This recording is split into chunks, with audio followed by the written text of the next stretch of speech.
Muy buenas tardes, buenos días a toda nuestra audiencia en Latinoamérica y España. Hoy vamos a tener una conversación muy interesante porque vamos a conversar con una ejecutiva con más de 2 décadas de experiencia en multinacionales del sector de consumo masivo como Mars, Unilever, Reckitt, Danone. Y actualmente es directora de operaciones y supply chain de una de las empresas queridas y reconocidas en Latinoamérica en el sector de bebidas, que es Concha y Toro. Laura Schillman, directora de operaciones y supply chain de Concha y Toro. Laura, ¿cómo estás? Hola, buenas Bienvenida. tardes. Todo muy bien, muchas gracias. Bueno, voy directamente al grano para aprovecharte. Una ejecutiva con tu experiencia conoce toda Sudamérica, pues, porque has trabajado en más de 6 países y dirigido cadenas de suministro de estas importantes empresas. Me causa curiosidad cuáles han sido los principales desafíos o retos que has tenido en estos 20 años de carrera.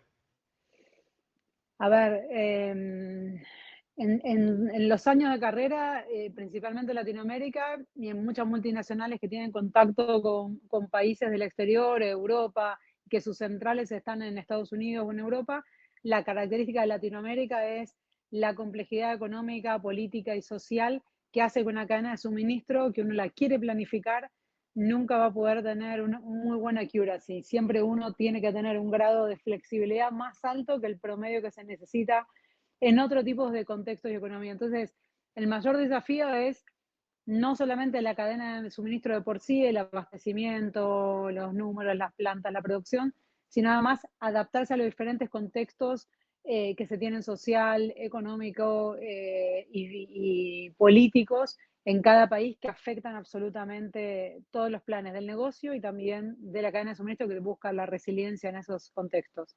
Claro, aquí tenemos unas características, sobre todo socioeconómicas y políticas, que uno no ve en todos lados.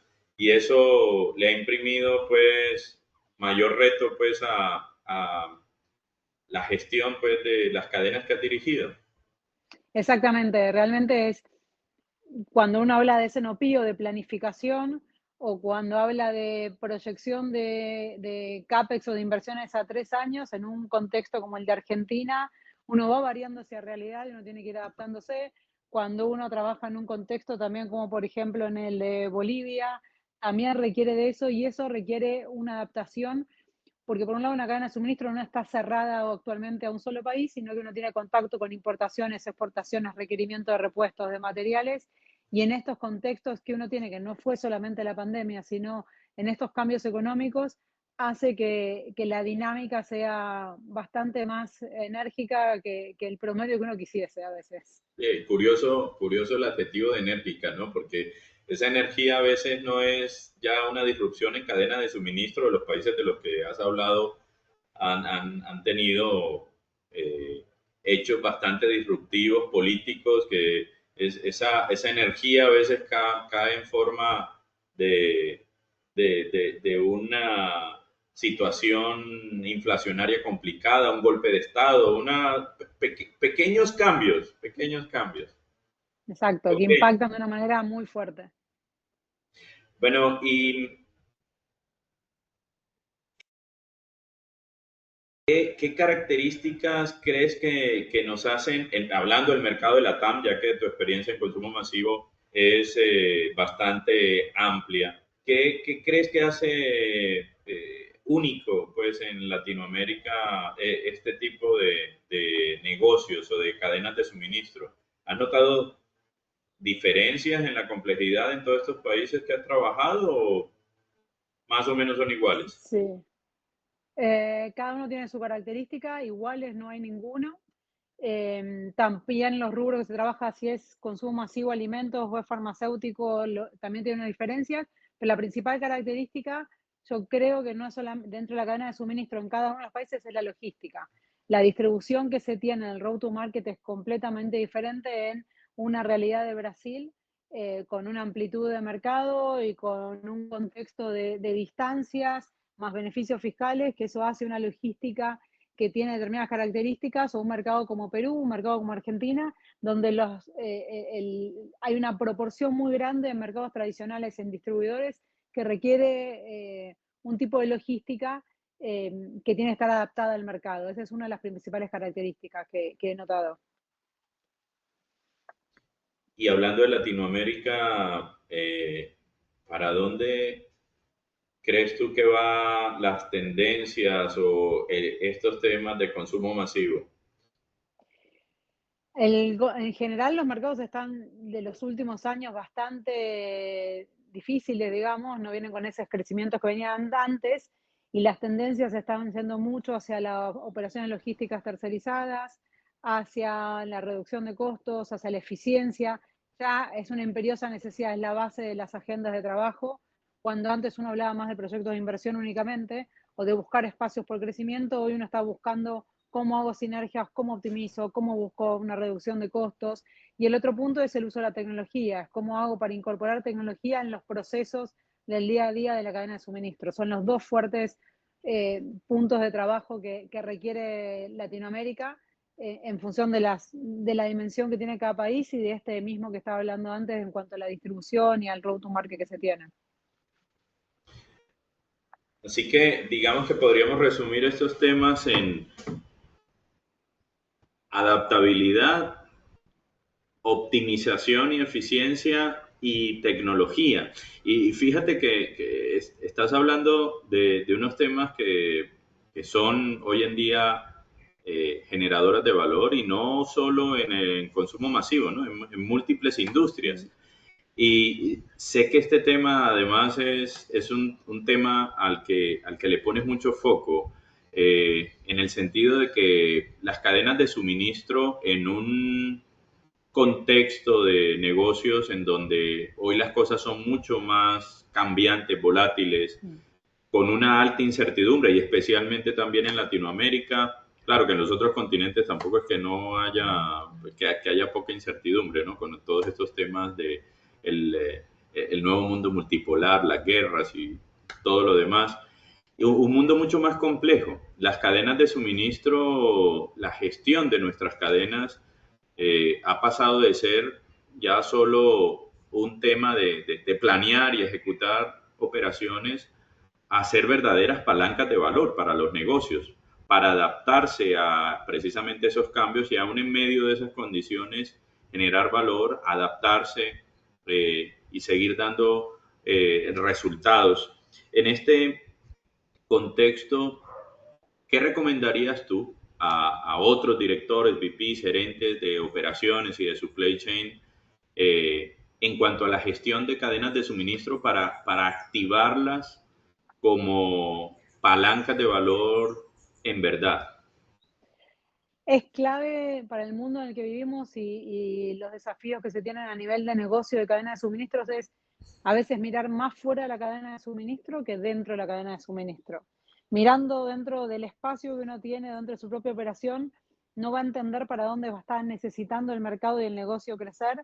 Entonces, las operaciones y las cadenas de suministro tienen que estar al servicio y al valor de lo que está pasando en el mercado, de lo que está necesitando el área comercial y de marketing. Entonces, lo que antes uno podía esconderse de la visión de negocio hace muchos años atrás, era uno planificaba capacidades de planta, materiales, y solamente se centraba en eso y se recibía un pedido.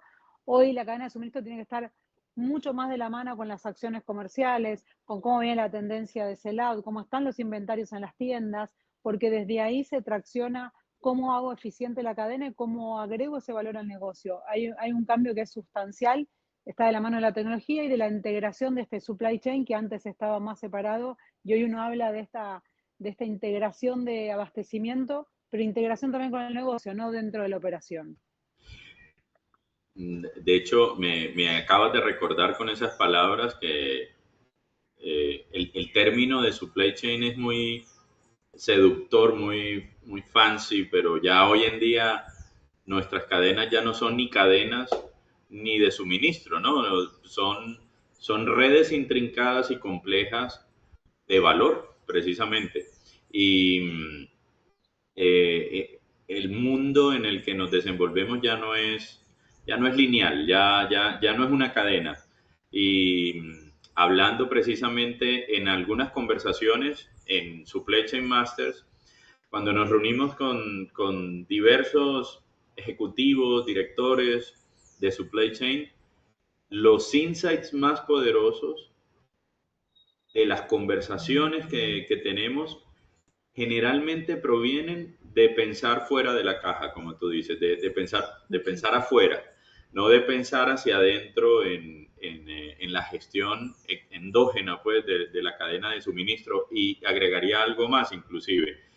La mayoría, cuando en un sector hay una situación en particular de la que estamos conversando algunos directores o expertos en el tema, las principales reflexiones o las ideas más disruptivas provienen de los sectores que son distintos al de la discusión. Porque ahí en esos entornos pues estamos directores y expertos en consumo masivo, electrónica, química, plásticos, tecnología. Hay mucha heterogeneidad en el grupo y siempre al final concluimos que uno, esos insights provienen los más poderosos de otra industria, pensando en lo que tú dices, no solo por fuera, sino inclusive por fuera de la caja de la industria también. Y el segundo tema común que siempre terminamos hablando es la gente, ¿no? Nosotros empezamos hablando siempre de temas muy técnicos y curiosamente a la final siempre terminamos hablando de nuestros equipos como generadores de valor, porque no se trata solo de habilidades duras, ¿no? Estamos también las habilidades de nuestros equipos para llevar a cabo estos procesos de cómo gestionar, pues, ideas, proyectos, iniciativas que vuelvan a nuestras cadenas más eficientes, más adaptativas, con mejores resultados. Siempre uno termina hablando de la gente y de cómo gestionamos estos cambios, porque los cambios disruptivos se vuelven cada vez hoy más constantes, ¿no? Así que la forma de gestionar estos cambios en nuestra gente en este nuevo mundo, pues tiene que ser diferente a como era mucho antes. Seguramente ¿Cómo, será la base del futuro esto, porque es cuando uno ve tanto tiempo transcurrir, uno está viendo esta transformación y es como para adelante uno mismo se va adaptando, cómo va adaptando el área y cómo va adaptándose la gente, las nuevas generaciones, tanto del consumidor como del equipo comercial, como del equipo de supply chain. Realmente es un cambio constante, es un cambio que cada vez está más, es como el uso de la tecnología y de los cambios tecnológicos, están más acelerados y de la misma manera impacta ese cambio en cómo estamos trabajando y cómo estamos abasteciendo. y creo que esta palabra que has mencionado es clave, la aceleración o el cambio acelerado, porque no solamente es un mundo volátil de cambios frecuentes, sino que la velocidad a la que hoy hacemos las cosas y a la que el mercado, nuestros clientes, nuestros canales la requieren es bien distinta antes, ¿no? El tema no es solo que tenemos que, para generar valor, encontrar la forma de identificar estos cambios relevantes y poder adaptarnos a ellos, sino que además se espera que respondamos además con velocidad, consistencia, confiabilidad en los procesos de la cadena de suministro, ¿no? Los clientes tampoco son los mismos de antes. ¿Qué opinas de la velocidad en cuanto a la generación de valor o de la gestión de cadenas de suministro con, con flujos de información, de materiales más consistentes y más acelerados también? Es una necesidad básica para poder dar servicio al negocio. Si el supply chain no trabaja con ese flujo de información, con esa velocidad y con ese data analytics que le dé soporte al negocio, no hay forma de ser competitivo. Si no, seguiríamos con un modelo muy antiguo. Entonces, es clave, tanto hablando de inteligencia artificial como de data analytics, como de automatización, que esté conectado con una vista a poder brindar y a poder hacer ese análisis y ese link con la parte del negocio y con el desarrollo, con los planes que se tienen. Antes uno podía planificar un proyecto, implementar un proyecto en 2 o 3 años. hoy cuando uno termina de implementar ya es viejo, ya quedó fuera del mercado. Entonces, los tiempos de proyectos o de cambios de procesos que uno quiere implementar ya no son los que eran antes y es la necesidad de adaptación constante y esta velocidad de reacción hace que a veces uno se equivoque, a uno va a pruebas y errores que antes no se permitía. Entonces, es una necesidad este ajuste en las velocidades, pero entendiendo el para qué. No el moverse rápido por moverse rápido, sino entender es para qué tengo esa data y por qué tengo que ir a esta velocidad, quién me la está pidiendo y cuál es ese trade-off que tengo en esa velocidad aplicada.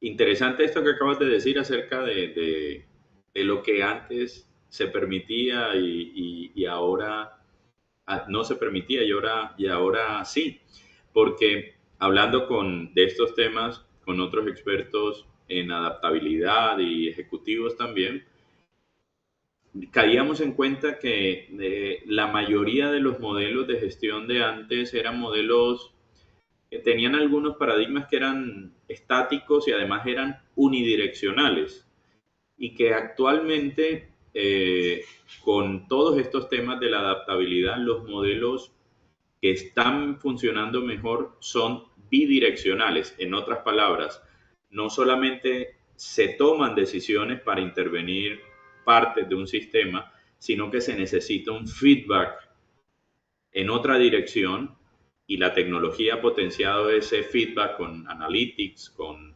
machine learning, inteligencia artificial, para poder tomar esos datos y leer lo que nos está diciendo, bueno, los datos en todas sus dimensiones, en el mercado, en las operaciones, en el suministro, en fin, para poder adaptar las decisiones y en un ciclo rápido, como tú dices, que antes no se nos permitía tanto equivocarnos, ahora nos podemos equivocar, pero más nos vale equivocarnos rápido para aprender rápido y adaptarnos precisamente en ese ciclo bidireccional de constante aprendizaje. Por ahí decían algunos colegas que en estos temas de sistemas adaptativos, de sistemas complejos, ya la palabra optimización, de hecho, va a ir con el tiempo mutando o degradándose, porque en un mundo volátil y complejo los sistemas no se pueden optimizar. Cuando tú optimizas un sistema, llegas a una respuesta ideal, a la semana siguiente, al día siguiente o al mes siguiente, las variables volvieron a cambiar y el óptimo de ayer ya no va a ser el mismo óptimo de mañana. Así que se habla hoy es de un ciclo de aprendizaje y adaptación continua bidireccional, que va muy en línea con lo que acabas de mencionar. Así que la velocidad entonces es un tema de no solo en lo que hay que adaptarse al cambio acelerado, sino en la toma de decisiones, aún en las equivocaciones. Hay que ponerle velocidad al flujo de información de la que es relevante, ¿no? De la que Y importa. Y y una por eso es velocidad importante el proporcional equipo de también. trabajo es clave acá, porque es la decisión en esta velocidad ya individual es difícil que sea. Así Entonces, es. los puntos de vista y la conectividad que uno tiene que tener con los equipos, con el resto de las áreas de la compañía, con lo que pasa en el mercado, es necesario para poder tomar esa decisión. Entonces, ya la decisión no está tan en un escritorio, en una sola persona, sino que tiene que haber una apertura a con qué esa información, cuáles son los diferentes puntos de vista y por qué camino se toma para bajar el riesgo y para poder dar el mejor de los éxitos en el suministro y en las decisiones dentro de la Así es. compañía, Si ves que uno empieza hablando de tecnología, al final siempre termina hablando de los equipos de de la trabajo, gente. ¿no? Sí, Es esta combinación es, de procesos, herramientas o tecnología y personas, pues tiene que trabajar finalmente de manera integrada para imprimirle velocidad de flujo, adaptación, identificación y adaptación a cambios, en fin, siempre.